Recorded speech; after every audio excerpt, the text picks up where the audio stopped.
So, in light of the Wizard Liz situation that's going on, it's reminded me of the past situations I have been in with people, men, who were narcissistic.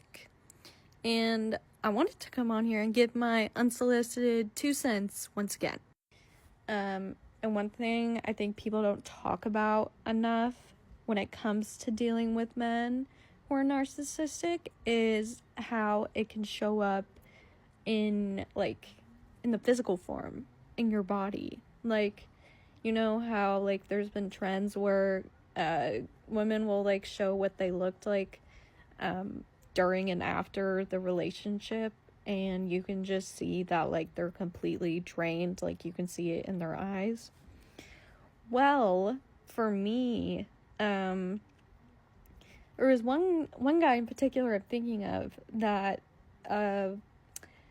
when the universe like really needed me to cut off the relationship, every time we would sleep together, then after I would get a UTI. And since then, it's that was 3 years ago. I haven't had one since then. In another one I lost a lot of weight in an unhealthy amount of time. My hair started falling out. My skin just looked pale. I looked sick, and my eczema and my allergies flared up at the same time as well, even though it was the winter time. Also, I think because of TikTok and social media in the past 5 years, like, people like use the term like narcissistic a lot more, and people know like to look out for love bombing and breadcrumbing, but I think a lot of people don't know what it looks like once they've used love bombing and the breadcrumbing, and you're trapped in the cycle of schmabuse. And usually what that looks like is there's some sort of incident, and then they beg for forgiveness, or like they gaslight you into thinking that nothing went wrong, or you're remembering it wrong, or that's not the way I meant it, you're interpreting it wrong, why are you being so sensitive?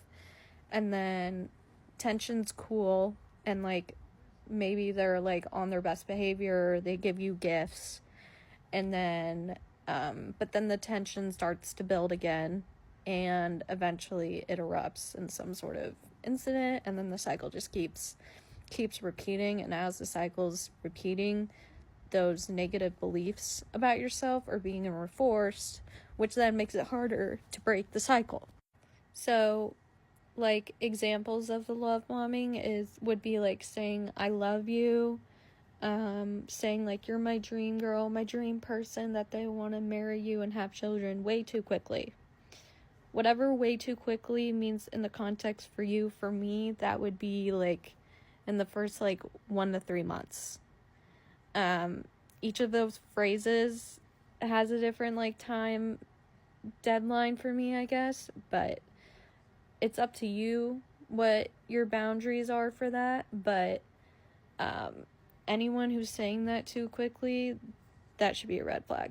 And I think a lot of women, they get trapped in this cycle in the relationship because the patriarchy tells us, that our happily ever after is with a man, whether that's marriage and having kids, or just being with a man in general.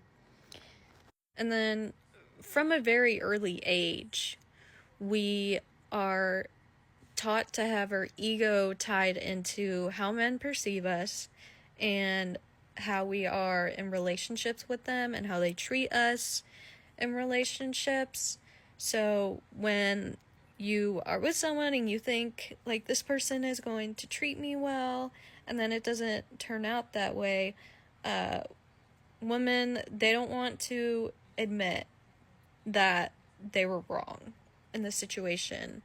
And so I think that's why we see, the Liz like doubling down on defending Landon because, like, I heard someone say that she's defending her choice to be with Landon, or her choice when she was with him, especially too because, like, another survivor coming out that experienced a tumultuous relationship with him, it shatters the illusion that her ego had her trapped in, that because a lot of people, who are in abusive relationships, they think that's what's happening to them is, like, they're a special case, and this person really isn't abusive. They're just misunderstood, and they need to be loved more.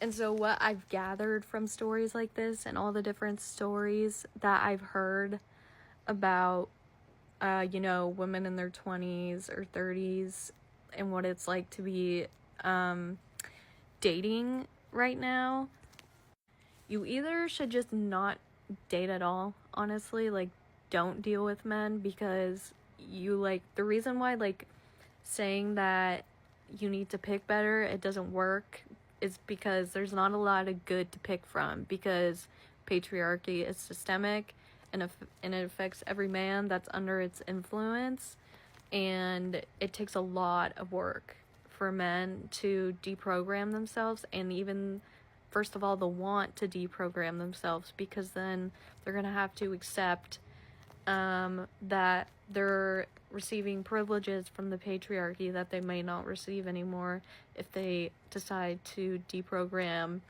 and reprogram their mind. Yeah, so it's either don't deal with them at all, or if you are going to date them, you need to have low expectations of men, but high standards and boundaries.